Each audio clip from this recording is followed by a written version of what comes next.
They said no heart could survive marrying the dead, but they had never met the young Omega who was willing to sacrifice everything to keep her village alive. The first heavy snow of winter settled across the narrow roads leading into Ash Hollow, covering empty fields, frozen fences, and silent rooftops beneath a blanket of white that seemed endless. Smoke drifted weakly from aging stone chimneys because there was barely enough firewood left to warm the smallest homes. Families quietly divided the last pieces of bread while children wrapped themselves in worn blankets beside fading fireplaces, pretending not to notice the worried expressions shared between their parents.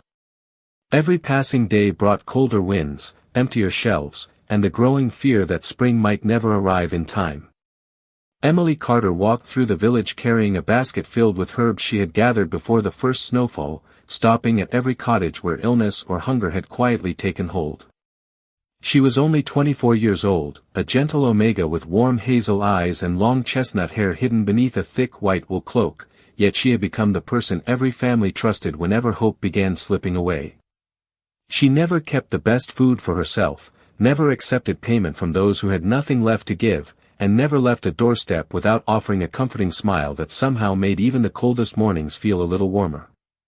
That afternoon the distant sound of royal horns echoed through the valley, drawing every villager toward the small wooden square at the center of Ash Hollow. A procession of mounted royal guards entered through the snow, their polished silver armor reflecting the pale winter sunlight while blue banners embroidered with the ancient wolf crest fluttered above them. At their center rode the High Chancellor of Blackstone Kingdom, an elderly statesman whose face carried the weight of difficult news. The villagers gathered in complete silence as he unrolled a royal decree sealed with dark blue wax. He announced that King Alpha Ethan Blackwood had disappeared during an expedition beyond the northern mountains months earlier and was now officially presumed dead. According to the ancient covenant protecting the royal bloodline, the unfinished marriage of the king had to be completed before the kingdom could move forward in peace. Every noble family had refused the ceremonial union with a man believed lost forever. In return for a willing bride, the crown would immediately deliver enough grain, medicine, livestock, and supplies to save one struggling village through the entire winter. The word settled over the crowd like another layer of snow. Mothers lowered their heads. Elderly farmers stared silently toward the frozen fields. No one moved because everyone understood the impossible choice being offered. Emily slowly looked around at the familiar faces that had raised her since childhood. She saw frightened children clinging to their parents, exhausted workers hiding empty baskets behind their backs, and elderly neighbors whose strength had already begun fading beneath the relentless cold. Without waiting for anyone to speak, she stepped forward through the snow until she stood before the High Chancellor. Her voice remained calm even though tears quietly gathered in her eyes. She accepted the ancient covenant, not for honor, wealth, or power, but because no child in Ash Hollow deserved to starve while she still possessed something precious enough to give away. 3 days later the massive gates of Blackstone Castle opened beneath a grey winter sky as Emily entered wearing a simple ivory ceremonial gown instead of the rich jewels expected of a royal bride. Waiting inside the ancient cathedral was not a smiling groom, but a beautifully carved oak coffin draped with the royal banner of Blackstone. Candles flickered softly against towering stone walls while priests whispered prayers that echoed through the silent hall. Emily approached the coffin with steady footsteps, gently placed one trembling hand upon the polished wood, and silently promised the man she had never met that she would honor both his memory and the people he had sworn to protect. At that exact moment, hundreds of miles beyond the northern mountains, a lone rider wearing battered silver armor slowly guided a weary black horse through falling snow, completely unaware that the kingdom had already buried his name while he was still fighting his way home. The ancient wedding ceremony ended beneath the solemn glow of hundreds of candles, and for several long moments the enormous cathedral remained completely silent except for the gentle crackling of burning wicks and the distant sound of winter wind pressing against stained glass windows. Emily stood quietly beside the royal coffin after the priests completed the final blessing, her fingers resting lightly upon the polished oak lid before she slowly stepped back with quiet dignity. No celebration followed. No joyful music echoed through the castle halls. Instead, the bells of Blackstone rang with slow, mournful notes that drifted across the snow-covered kingdom, reminding everyone that this unusual marriage had been born from sacrifice rather than happiness. According to the ancient covenant, Emily was now recognized as the lawful queen of Blackstone until the royal succession could eventually be settled. Many nobles looked upon her with curiosity rather than acceptance. Some believed she had been fortunate to rise from an unknown mountain village into the royal family, while others quietly dismissed her as nothing more than a temporary symbol created by ancient tradition. Emily paid no attention to either opinion. Before she even entered the royal residence prepared for her, she asked the High Chancellor only one question. She wanted to know whether the supply wagons promised to Ash Hollow had already departed. The elderly statesman looked at her with visible surprise before quietly assuring her that the first convoy had left before sunrise carrying grain, medicine, blankets, livestock, and tools that would help the village survive until spring. Relief softened Emily's expression, and for the first time since leaving home she allowed herself a small smile. Over the following days she settled into castle life with remarkable humility.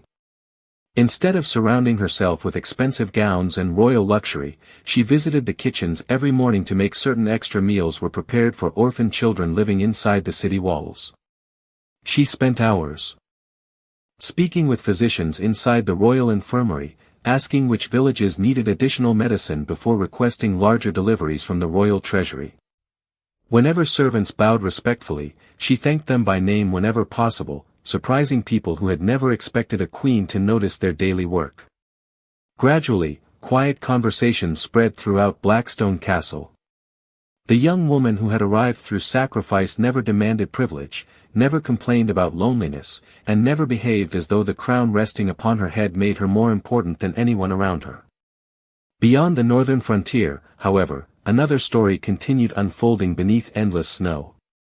A lone rider guided a weary black horse across frozen mountain trails where harsh winds erased old tracks almost as quickly as they appeared. His polished silver armor now carried the scars of countless difficult weeks, while his navy cloak bearing the royal wolf crest had become weathered from months spent crossing wilderness few travelers ever survived. King Alpha Ethan Blackwood had escaped the disaster that separated him from his escort deep within the northern mountains. Injured companions, blocked passes, relentless storms, and dangerous terrain had forced the survivors to remain hidden until winter slowly began loosening its grip. Every mile now carried Ethan closer to the kingdom that believed it had already buried him. As evening settled across Blackstone, Emily stood alone beside a tall window overlooking the castle gardens where snow covered every path and statue in quiet white silence. She whispered a simple prayer for the unknown king whose memory had changed her life forever, hoping wherever his soul rested he had found peace. At that exact moment, hundreds of miles away beneath the same winter sky, Ethan lifted his eyes toward the faint glow of distant lights rising above the southern horizon. Home was finally within reach, although he had no idea that another soul was already carrying the title that destiny had unexpectedly placed between them. 3 quiet weeks passed beneath the endless gray skies of late winter, and life inside Blackstone Castle slowly settled into a calm routine that no one had expected. Although Emily now carried the title of queen, she refused to spend her days surrounded by luxury while the kingdom still struggled to recover from months of hardship. Every morning before sunrise she walked through the royal kitchens, making certain extra bread and warm soup were prepared for orphanages, elderly widows, and families who had recently arrived from isolated villages seeking help. She visited the royal infirmary each afternoon, speaking gently with healers and comforting frightened children as though she had known them her entire life. Servants quickly realized that the young queen remembered every name she learned, thanked every worker for even the smallest task, and often carried heavy baskets herself before allowing anyone else to help. Word quietly spread throughout the castle that the girl from Ash Hollow had brought something more valuable than noble blood into Blackstone. She had brought compassion that could not be taught by royal tradition. Far beyond the northern mountains, the final miles of another journey slowly unfolded beneath melting snow and pale winter sunlight. King Alpha Ethan Blackwood guided his exhausted black horse along a winding mountain road, accompanied by 4 surviving royal scouts who had remained beside him throughout the long return home. Their armor showed the marks of relentless travel, while the once magnificent royal banners had become faded beneath months of snow, wind, and freezing rain. Every passing mile brought Ethan closer to the kingdom that had already accepted his death. As dawn broke on the 22nd morning after Emily's arrival at Blackstone, the northern watchtower guard narrowed his eyes toward a group of distant riders approaching through the valley. At first he believed them to be merchants returning before spring. Then the rising sun reflected brightly across familiar silver armor bearing the unmistakable royal wolf crest. The guard lifted a brass spyglass with trembling hands before suddenly stepping backward in complete disbelief. Without hesitation he sounded the great warning horn that echoed across the castle walls and rolled through every courtyard, garden, and tower. Guards rushed toward the gates while servants abandoned their daily work. Members of the royal council hurried from their meeting chamber, and villagers gathering outside the city walls looked toward the northern road with growing confusion. Emily stepped onto the wide marble balcony overlooking the entrance courtyard just as the enormous oak gates slowly opened. 5 riders entered beneath the towering archway at a steady pace before stopping in perfect silence. Ethan gently removed the hood covering his face, revealing piercing blue eyes that every royal portrait inside Blackstone Castle had preserved with remarkable accuracy. An elderly captain standing nearest the gate immediately fell to one knee, his voice breaking with overwhelming emotion as he whispered, "Welcome home, Your Majesty." One after another, every royal guard followed until the entire courtyard stood frozen beneath complete silence. Emily slowly descended the marble staircase, her ivory gown moving softly with each careful step while the royal signet ring reflected the pale morning light. Ethan looked toward the unfamiliar young woman wearing the queen's ring, his expression filled not with anger but with quiet confusion. Before either of them spoke a single word, the High Chancellor lowered his head and realized that the impossible ceremony meant to preserve the kingdom had now become the beginning of a far greater destiny than anyone inside Blackstone Castle had ever imagined. The silence inside the castle courtyard lingered long after the great gates closed behind the returning riders, as though the entire kingdom had forgotten how to breathe. Snowflakes drifted gently through the cold afternoon air while Ethan Blackwood stepped forward with calm dignity, his weathered silver armor reflecting pale winter light beneath the towering stone walls of Blackstone Castle. Emily remained motionless upon the final marble step, her ivory gown moving softly in the wind while the royal signet ring upon her hand quietly caught Ethan's attention. For several heartbeats they simply looked at one another, two complete strangers connected by a marriage neither had ever chosen. Ethan's expression carried no anger, only confusion and quiet curiosity. Before either of them could speak, the High Chancellor slowly approached and respectfully bowed his head. With careful honesty, he explained every event that had unfolded during Ethan's absence. The kingdom had believed its king had died beyond the northern mountains. The ancient covenant required the unfinished royal marriage to be completed before succession could remain secure. Every noble family had refused the ceremonial union, fearing disgrace more than duty. Only Emily, an unknown Omega from Ash Hollow, had willingly stepped forward after learning that her village would receive enough food and medicine to survive the harsh winter. Ethan listened without interruption, his steady blue eyes never leaving Emily for long. When the Chancellor quietly added that the young queen had asked about the supply wagons before accepting a single royal privilege, Ethan lowered his eyes for a brief moment, silently absorbing a truth no report could have fully described. Emily gently stepped forward and bowed with sincere respect before speaking in a calm voice. She apologized if her presence had complicated the future of the kingdom and explained that she had never expected to meet him because everyone believed he had been lost forever. She quietly offered to surrender the crown, the royal residence, and every title she had received if doing so would restore peace to Blackstone. Ethan studied her face carefully, searching for ambition, pride, or hidden calculation, yet finding only humility and quiet courage. Instead of answering immediately, he chose to observe. During the following days he moved through the castle without announcing his intentions, watching from a respectful distance as Emily carried out her daily routine. He saw her helping cooks prepare additional meals for orphan children before sunrise, visiting the infirmary to comfort frightened patients, speaking kindly with stable workers, thanking servants by name, and personally organizing supplies for distant villages still recovering from winter. She never behaved differently when she believed nobody important was watching. One afternoon Ethan quietly followed her beyond the western gate as she carried a basket filled with fresh bread, herbs, and blankets to a lonely widow living several miles outside the city.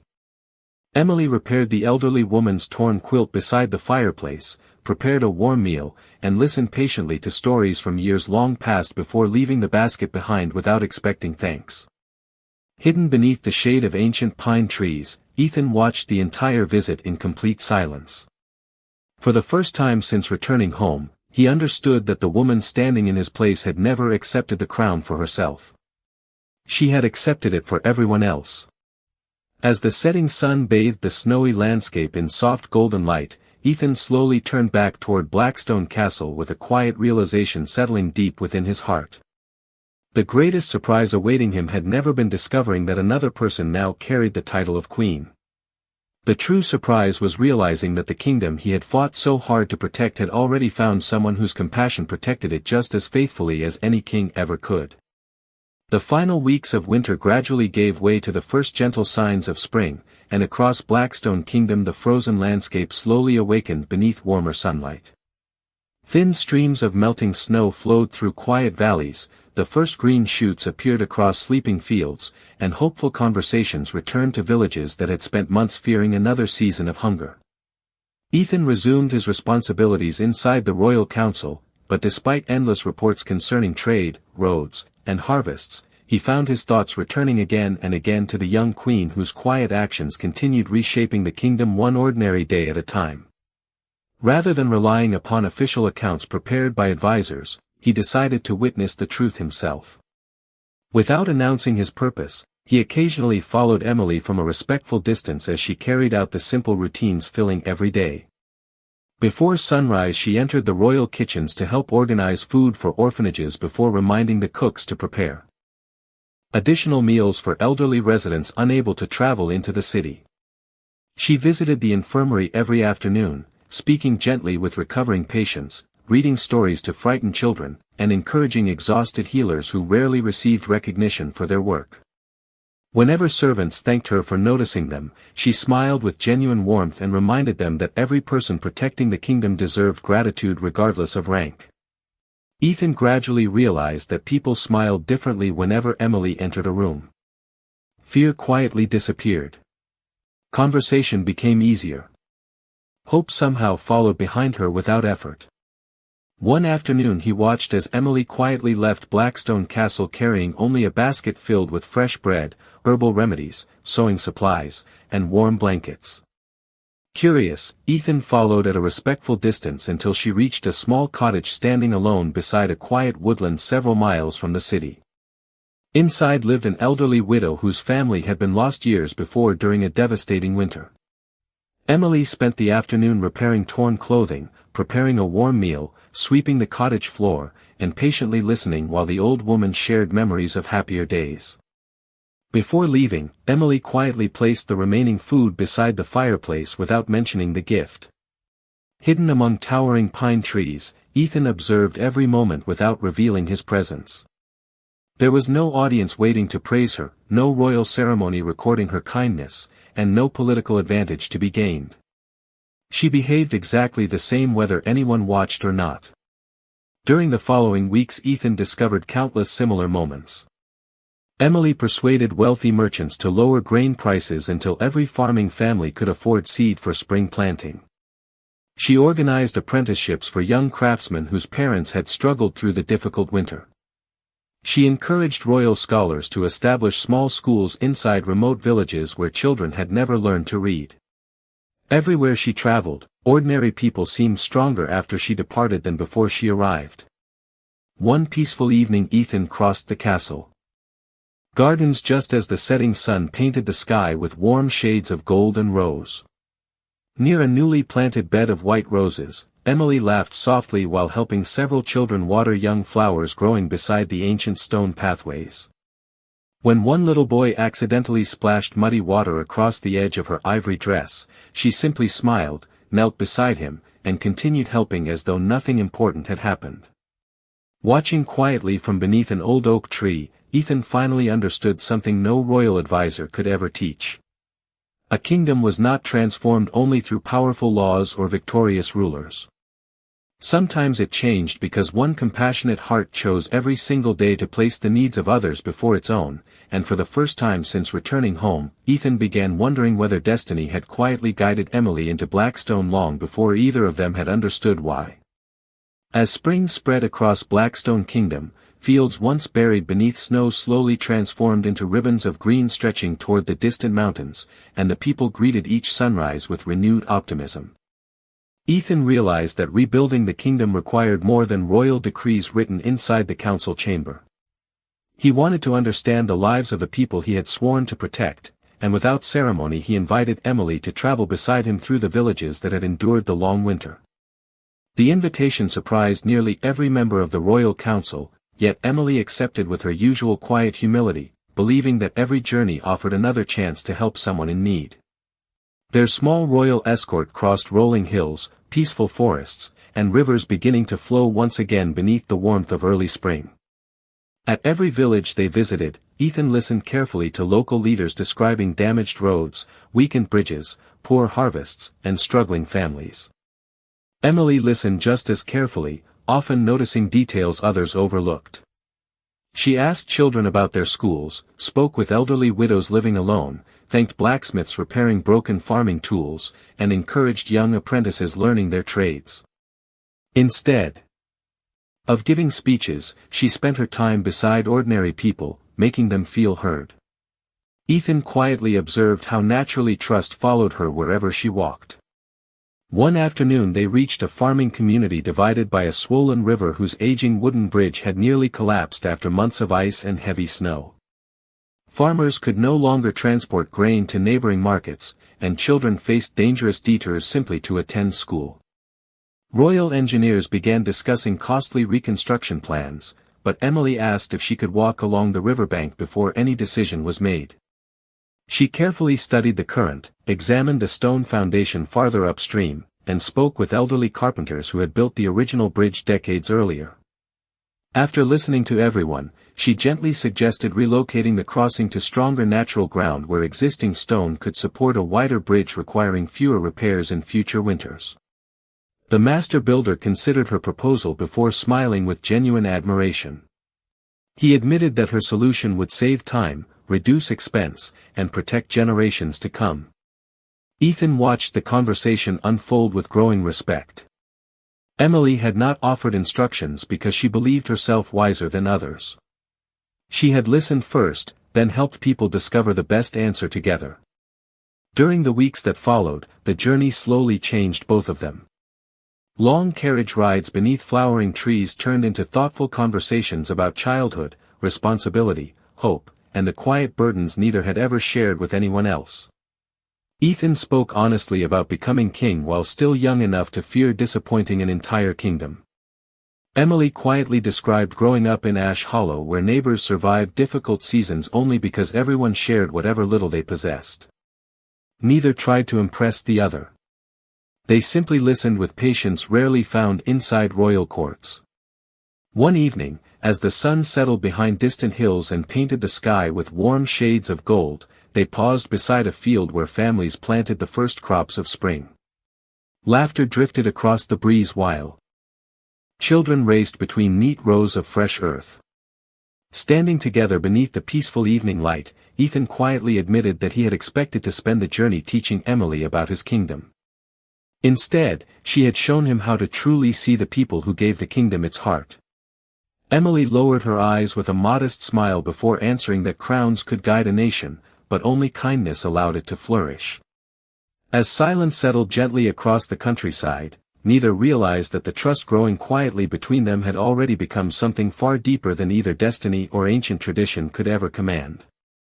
Several peaceful weeks passed after their journey across Blackstone Kingdom, and the quiet changes unfolding inside the castle became impossible for anyone to ignore. Spring had fully arrived, covering the gardens with blooming white roses while warm sunlight poured through the tall windows of the ancient palace. Ethan and Emily gradually settled into a comfortable rhythm built not upon royal obligation but upon mutual respect earned through countless ordinary moments. Every evening after the final council meeting they often remained inside the royal library overlooking the castle gardens, reviewing reports from distant villages, discussing new schools, bridges, harvests, and the growing prosperity spreading throughout the kingdom. Their conversations slowly drifted beyond matters of state. Ethan spoke honestly about the loneliness that had followed him since becoming king at a young age, carrying responsibilities few people could truly understand. Emily shared stories of Ash Hollow, where neighbors survived difficult winters only because everyone willingly shared what little they possessed. Neither sought admiration from the other. Instead, they listened with quiet patience, discovering comfort within conversations that required no pretense. One warm evening near the beginning of summer, Ethan invited Emily to walk through the royal gardens after sunset. Stone pathways wound gracefully between blooming flowers while hundreds of small lanterns illuminated ancient oak trees whose branches swayed gently beneath the evening breeze. They eventually stopped beside an old marble fountain where flowing water reflected the first stars appearing overhead. Silence surrounded them, peaceful rather than uncomfortable. Ethan finally turned toward Emily with calm sincerity resting upon his face. He admitted that everything he believed about duty, leadership, and destiny had changed since returning home. The kingdom had survived because one compassionate Omega had placed strangers before herself, expecting nothing in return. Slowly he reached inside his cloak and removed a carefully folded parchment bearing the royal seal of Blackstone. It contained a new royal decree already approved unanimously by the royal council after witnessing Emily's service to the kingdom. Ethan placed the document gently into her hands before explaining that the ancient covenant had now been officially dissolved. Their ceremonial marriage no longer carried any legal obligation.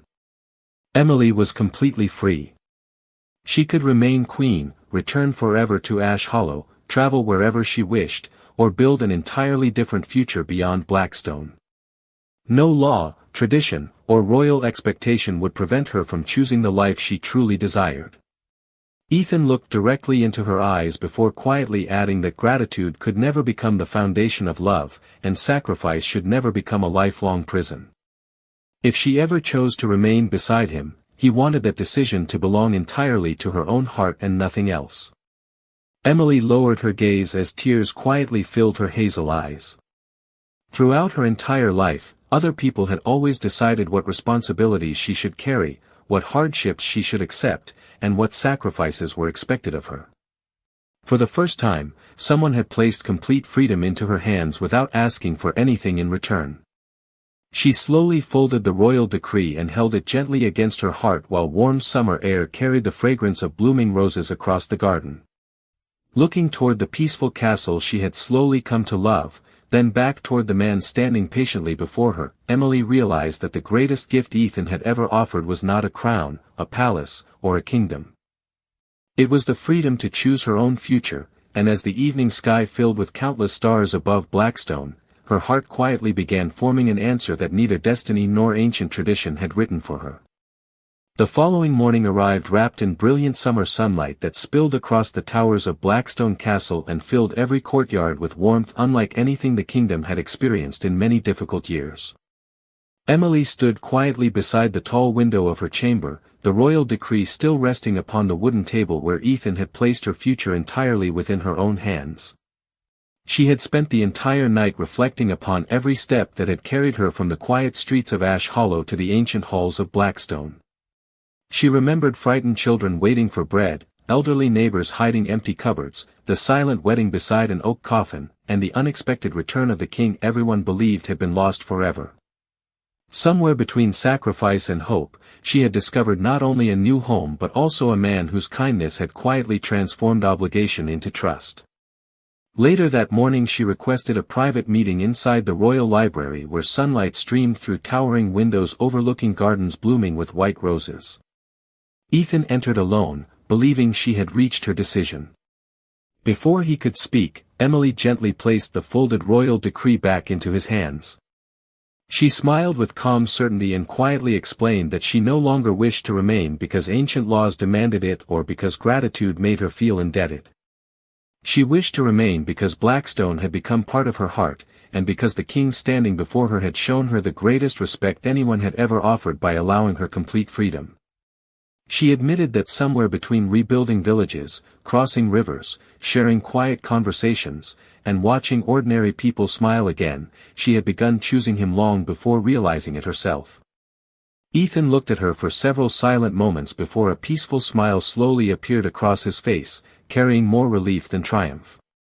Within days the Royal Council announced that a new royal ceremony would take place, not to fulfill forgotten tradition but to celebrate a marriage freely chosen by both the king and the queen. The announcement spread quickly through every village of Blackstone Kingdom. Families who had survived the harsh winter because of Emily's sacrifice traveled for days carrying baskets of fresh fruit, handmade quilts, carved wooden gifts, wildflowers, and handwritten letters of gratitude. Farmers decorated wagons with summer blossoms while children practiced songs they hoped to sing outside the cathedral. On the morning of the ceremony, warm sunlight poured through magnificent stained glass windows, filling the ancient cathedral with brilliant colors dancing across polished marble floors lined with white roses and fresh greenery. Ethan stood beneath the royal crest wearing elegant navy ceremonial robes embroidered with silver thread, his expression calm, grateful, and filled with quiet joy. When the great cathedral doors slowly opened, Emily entered wearing a graceful ivory gown whose simple beauty reflected the humble heart she had never abandoned. There was no uncertainty within her eyes now, only peaceful confidence. As she reached the altar, Ethan extended his hand not as a ruler exercising authority but as a man offering his future with complete sincerity. Emily accepted without hesitation. Together they exchanged new vows built upon kindness, honesty, patience, and freely chosen devotion rather than ancient obligation. When the final blessing echoed beneath the cathedral ceiling, joyful bells rang across Blackstone, flower petals drifted through the warm summer breeze, and every face watching understood that the first ceremony had preserved a kingdom through sacrifice, but this one would guide it into the future through love freely chosen by two hearts that had finally found one another. Years passed, and the story that had begun beneath the cold silence of a winter funeral quietly became the foundation of a new age for Blackstone Kingdom. The people no longer remembered those difficult months only as the season when their king disappeared. Instead, they remembered the young Omega, who had willingly surrendered her own future so an entire village could survive, and they remembered the King Alpha who had returned home not to reclaim power through ancient law, but to honor the woman whose compassion had already protected his people in his absence. Together they ruled with quiet wisdom rather than fear, believing that the strength of a kingdom could never be measured only by its armies or its wealth, but by the dignity with which ordinary people were treated each day. As one season followed another, villages that had once struggled through endless winters became places filled with laughter, thriving markets, flourishing farms, and schools where every child could learn regardless of birth or fortune. New bridges connected distant communities, clean wells brought fresh water to forgotten valleys, and orchards planted during their earliest years together covered the countryside with blossoms every spring. Yet despite everything that changed, some things remained beautifully the same. Emily still visited orphanages without announcing her arrival, carrying baskets of fresh bread and homemade blankets prepared with her own hands. She continued speaking with servants, craftsmen, stable workers, and farmers exactly as she always had, never allowing a crown to separate her from the people she served. Ethan often walked beside her through busy marketplaces without unnecessary ceremony, greeting children by name, thanking merchants for their honesty, and listening patiently whenever anyone wished to share an idea for improving the kingdom. Their partnership became the example every future leader hoped to follow because it had been built not upon ambition but upon trust freely earned over time. One bright autumn morning, many years after their second wedding, they returned together to Ash Hollow. The little mountain village had transformed beyond recognition. Strong stone homes lined peaceful streets where children laughed without fear of hunger. Golden fields stretched toward distant forests, their harvest larger than anyone had imagined possible during those desperate winter days. At the entrance to the village stood two magnificent oak trees planted. Shortly after the first royal supply wagons had arrived years earlier. Their broad branches now sheltered travelers, families, and children who often gathered beneath them during warm afternoons. Emily gently rested her hand against the rough bark while Ethan stood quietly beside her. Looking across the thriving valley, he admitted that he had once believed destiny had abandoned him in the northern mountains. Emily smiled softly before answering that perhaps destiny had simply taken the longer road so both of them could become the people the kingdom truly needed. As the evening sun slowly disappeared beyond the distant hills, church bells echoed peacefully through the valley while families gathered together outside their homes and children chased one another beneath the great oak trees.